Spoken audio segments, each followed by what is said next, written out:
What is cracking, guys? Today I'm off to Harley Davidson in Orange, New South Wales to get a tuner on my 2019 Softail Street Bob. So if you see my previous videos, you would have seen that I put a aftermarket exhaust on, being a 2-in-1 Two Brothers racing exhaust, and I've also put an aftermarket air cleaner on there, being the Screaming Eagle Extreme Sucker air cleaner.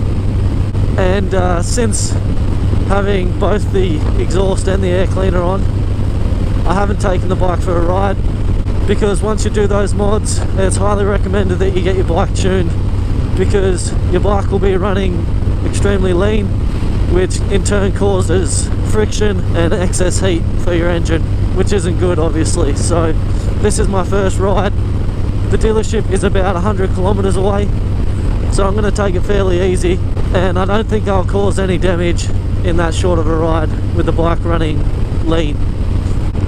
In saying that, I would not recommend doing it. So some bloke said on one of my other videos in a comment, mate, I just get my dealership to do all the aftermarket mods because it's only 20 bucks an hour in labour. That is not the case here in Australia. I think it is probably 70 bucks or even up to 100 bucks an hour in labour. So as you can tell from my previous videos, not only am I a tight ass and don't want to pay for labour, I really like working on my bike, and I find that half the fun of owning a bike is turning a wrench on the bike. So that's another reason why I do all the mods myself, not only just because I'm a tight ass. I don't know, I think there's just something to it when you can stand back and say, I did all those mods to my bike, and I didn't just pay someone to make it look the way it does. But hey, that's just me. So hopefully my bike's not running too lean and doesn't do any engine damage in the short ride of 100 kilometers to the Harley Davidson dealership in Orange. So I'll talk about the tuner which I've gone with, and it's a Maximus tuner, and that costs $720 Australian. I wanted to go with the Screaming Eagle Pro Street tuner, but they told me that they're discontinued, and the only tuner my dealership covers under warranty is a Maximus tuner, so I was limited for options there. I know a few blokes out there are running the Vance & Hines Fuel Pack 3 tuner, and they say that that is awesome, but my dealership doesn't provide that under warranty, so I've only got the one option of going with the Maximus tuner, so that's the reason why I didn't go with any other tuner. So in the dealership saying that the Screaming Eagle Pro Street tuner isn't available anymore, I of course hopped on the internet and tried to source one, as they're a fair bit cheaper. I think they're 300 bucks or $400 Australian, so pretty much half the price of the tuner I'm putting on the bike. And the only Pro Street tuner I could find was in America on the Harley Heaven website, and they're charging $300 US. And I inquired with them as to whether they would post to Australia, and they told me that they don't ship overseas, so I couldn't go with the Pro Street tuner. But in saying that, it's not entirely a negative going with the Maximus tuner. The key features of the Maximus tuner are: it keeps your bike running smoother for longer, it increases fuel efficiency, it increases performance, it allows you to tune and flash your stock ECU. There's no piggyback wiring required, so there's no excessive wiring to hook it up to your bike. It also allows for backing up and restoring of original maps, as well as reflashing your stock ECU, and it can perform routine diagnostics. So there are a few key features which make this tuner so great. I'm sure I've missed a few, but hey, that's the general gist. So obviously, because of availability and warranty purposes, I've gone with the Maximus tuner. So in saying that, I'm not expecting the bike to perform like an entirely different bike when I hop on it with the Maximus tuner. I'm just expecting it to make the bike run a bit more efficient and more reliable. So did I mention how bloody cold it is out here? It looks like all the fog's passed, but it is still fucking cold. I'm wearing my wet weather gloves and also 3 layers of clothing just to keep myself warm.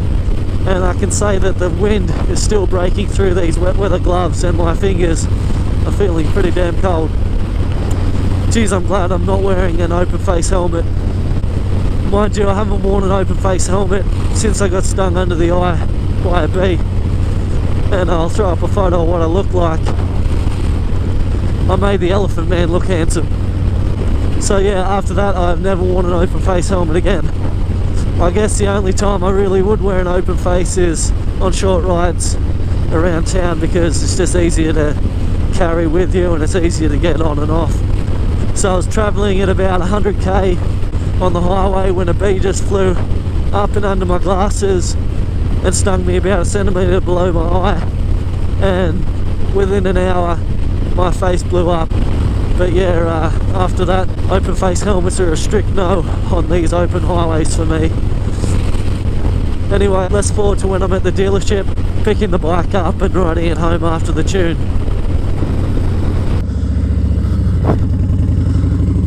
Alrighty, so 970 bucks later, and she's tuned to suit the exhaust and the Screaming Eagle Extreme Flow air cleaner.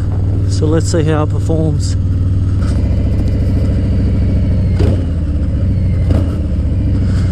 I will say it feels a little bit more responsive just with the downshifting. I asked the mechanic how much performance should I expect, and he said it will be noticeable. He said the bike will be running a lot better, and obviously it'll be getting more fuel to suit, whereas before it's running lean, so it's not getting as much fuel to the air ratio. So he said that it'll be a bit more responsive and it will produce a little bit more power. He said it will be noticeable, but it's not going to be pull your arms off crazy. And there's not a lot of backfiring on diesel, which is great. I can't wait to just get on the open road and give it a bit of a squirt and see how it performs.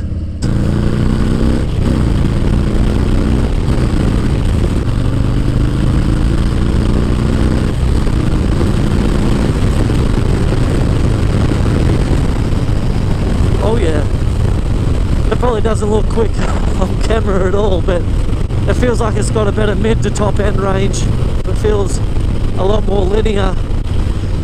By no means am I saying that it's a different bike entirely, but it feels like it's got a bit better acceleration having a tune.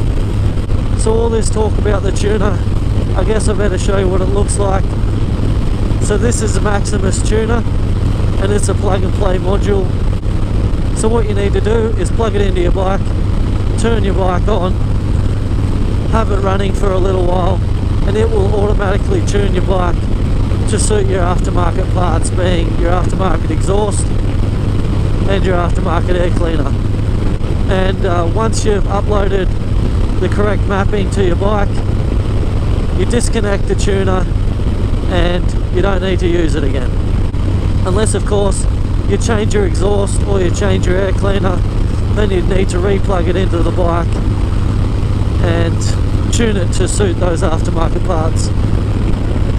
So I've read online with the Maximus tuner, it's only suited to one bike apparently. I think you enter in a product code and it can only be used once, so it won't tune several bikes, which kind of sucks considering you spent 720 bucks on a module. It'd be kind of nice if you could use it to tune other bikes. But anyway, that's going to do it for this one. As always, thanks very much for watching, and I'll catch you on the next one. See ya.